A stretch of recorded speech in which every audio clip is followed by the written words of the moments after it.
Honorable Congreso de la Unión, compañeros y compañeras de la mesa directiva.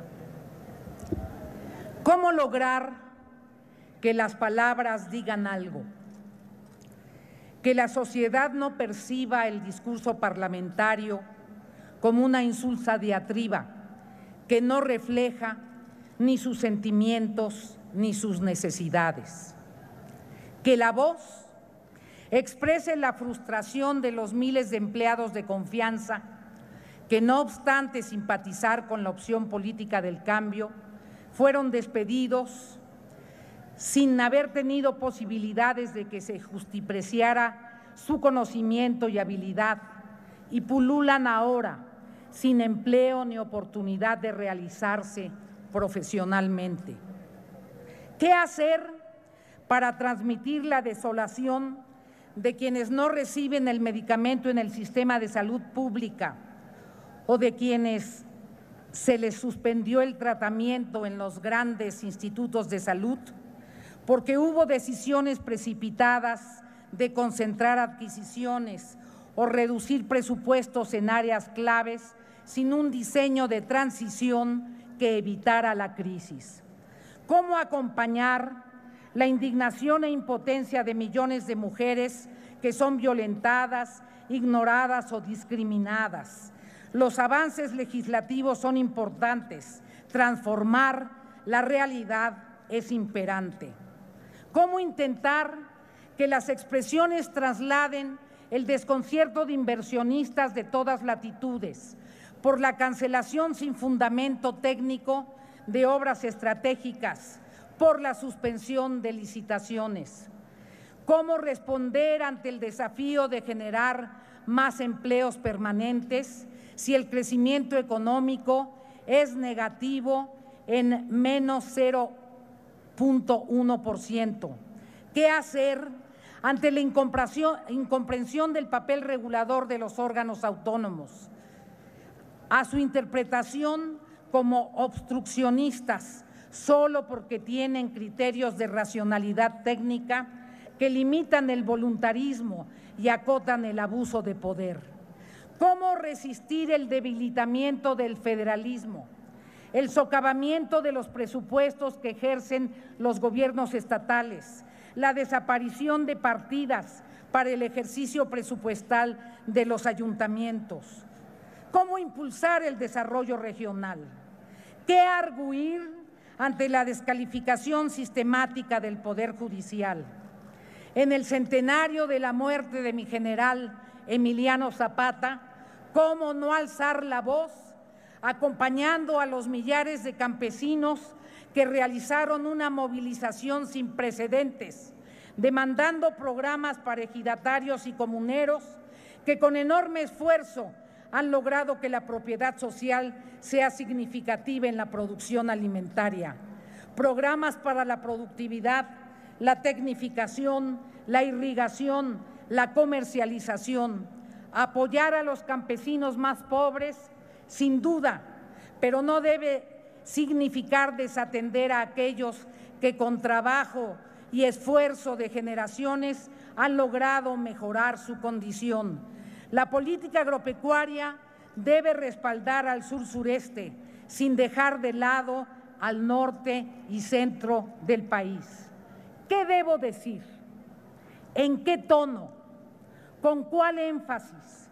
Para provocar en mis colegas de otras banderías la disposición a la reflexión, a la escucha serena, a la profundización para el análisis de las políticas gubernamentales que consideramos desacertadas, a partir de la objetividad y del encuentro con la realidad que a todos nos atañe. La reiterada respuesta de que todo lo que se decide es para erradicar la corrupción tiene eficacia política, incluso electoral, pero es disfuncional para la conducción correcta y la gobernabilidad. Deja vacíos y confunde procesos. Puede concluir en la demolición de las instituciones. Es profundamente desalentador encontrarnos siempre con la táctica de la descalificación prematura, porque todo aquel que no coincide elogiosamente con la actual administración es producto del viejo régimen, del ancien régime, que ha sido erradicado por la irrupción de las masas, quienes impusieron otro orden de cosas a partir del 1 de julio. No hubo tal irrupción. Hubo, eso sí, una elección democrática dentro del marco constitucional aún vigente, en la que del 100% de la lista nominal de electores, el 36.57% no acudió a votar y del total de votantes, el 33.7% lo hizo por la opción de la coalición Juntos Haremos Historia, el 27.92% lo hizo por otras opciones, existiendo un 1.7% de votos nulos. O sea, de cada 100 mexicanos inscritos para votar, solo 34 votaron por el candidato triunfador. Hubo una victoria legítima, es cierto, en una elección, dentro del régimen democrático establecido en la Constitución. Fue una elección conducida por instituciones acreditadas y respetables, una elección, no una revolución. Ganaron el derecho a gobernar dentro de los parámetros del régimen político de República Federal, representativa, democrática, con división y equilibrio entre los poderes. Conquistaron el derecho de conducir al Estado nacional sin corroer el Estado democrático. El alegato sobre la popularidad presidencial puede ser un fuego de artificio. Con datos de Mitofsky, para el tercer trimestre de gobierno, Carlos Salinas tenía 70% de popularidad, Ernesto Zedillo 36%, Vicente Fox 62%, Felipe Calderón 66%, Enrique Peña 56%, Andrés Manuel 62%. Cuidado con regodearse con espejismos efímeros que más tienen que ver con la adhesión al presidencialismo que con la identidad personal. No escatimo de ninguna manera respeto y reconocimiento a valores esenciales del líder del proyecto que triunfó. Honradez y genuino compromiso con los más pobres son atributos que aprecio y que la gente admira. Todo gobernante los debería tener. Efectivamente, son condiciones necesarias, pero no suficientes. Y no lo son porque en esta época, finalizando la segunda década del siglo XXI, en un país de 127 millones de habitantes, los gobiernos no pueden ser de un solo hombre, de un caudillo.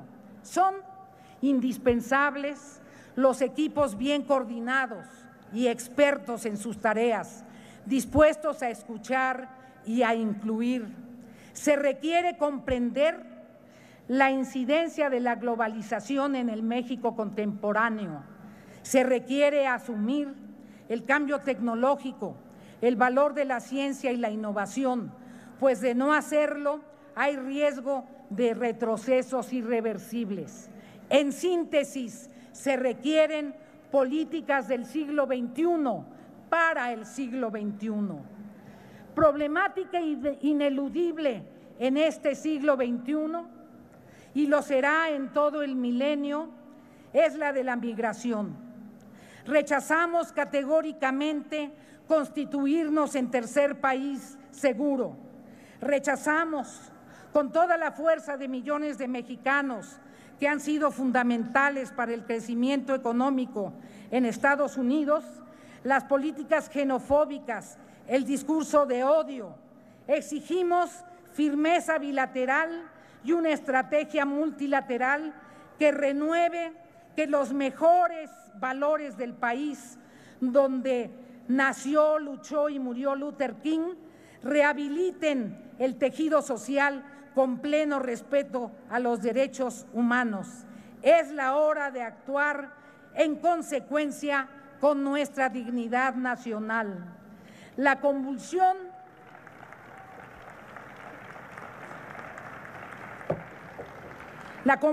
de nuestras fronteras requiere una estrategia específica para que el talante hospitalario que ha caracterizado a nuestros compatriotas fronterizos no se vea trastocado ante la insuficiencia de oportunidades, ante infraestructura incompleta y rebasada, oportunidades para los mexicanos de la frontera, apertura para todos los migrantes, pero pleno respeto a las oportunidades para todos. Compañeras y compañeros, dijo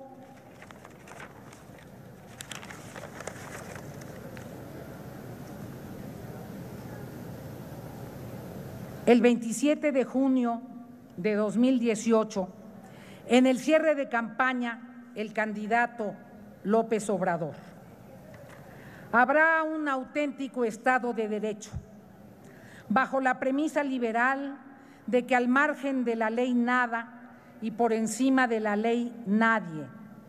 Seremos respetuosos de la división de poderes y de la soberanía de estados y municipios. Como decía Juárez, nada por la fuerza, todo por la razón y el derecho. Continúo con la cita. No apostamos a la unanimidad ni al pensamiento único. Estamos empeñados en construir una democracia, no una dictadura. Fin de la cita. Congruencia es lo que demandamos.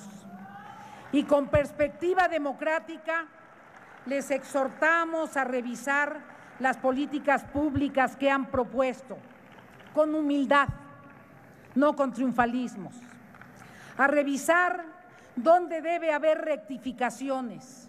Ojalá no caigan en los errores de sus antecesores, que embriagados por sus propias estrategias publicitarias no se dieron cuenta cuando cometían equivocaciones.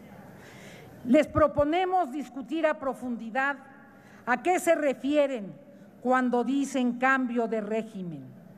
Si se pretende una restauración autoritaria que debilite instituciones y la evolución democrática que costó décadas construir a todas las fuerzas políticas, incluyendo desde luego a preclaros dirigentes de la izquierda y a movimientos sociales progresistas, si ese es el propósito, no lo vamos a permitir.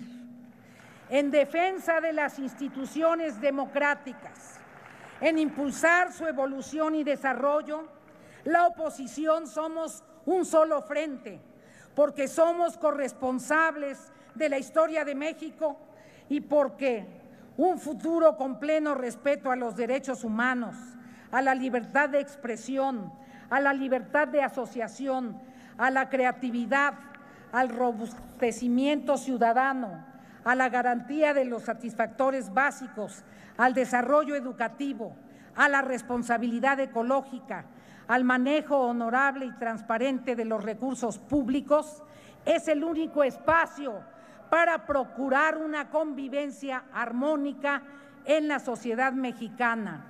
Mayor equidad, desde luego, mayor justicia, adelante. Justicia sin libertad, nunca. Compañeras y compañeros, el que la convivencia cotidiana de nuestros compatriotas esté agobiada por el temor, por el miedo, nos llama a una reflexión que trasciende a este informe y a esta ceremonia. Convocamos a un gran pacto nacional para erradicar la violencia y restablecer la seguridad ciudadana. México requiere de todas y de todos. México merece recuperar la tranquilidad y la paz social. La vigencia del Estado Nacional está en juego si no recuperamos la posibilidad de que todo el territorio nacional viva con tranquilidad. Agradezco a mis correligionarios de la bancada el haberme permitido representarlos en este evento. La defensa acérrima de convicciones y principios caracteriza a la oposición priista. La aptitud de articular con visión de Estado, de coincidir por el bien del país, es y ha sido de nuestras importantes aportaciones. Señora senadora, su tiempo se le ha agotado. Termino en 5 segundos, señor presidente. Somos constructores del México del siglo XX. Tenemos vocación de edificadores. Quiero, porque me anima la certeza de que aún en los tiempos más aciagos, si es el fervor democrático y la pasión por México lo que nos motiva, recuperar el canto, porque como escribió Mario Benedetti, compañera, cantamos porque Beatriz el grito Paredes, no es bastante, se ha agotado el tiempo. Y no es bastante el llanto ni la bronca. Cantamos porque creemos en la gente y porque venceremos la derrota.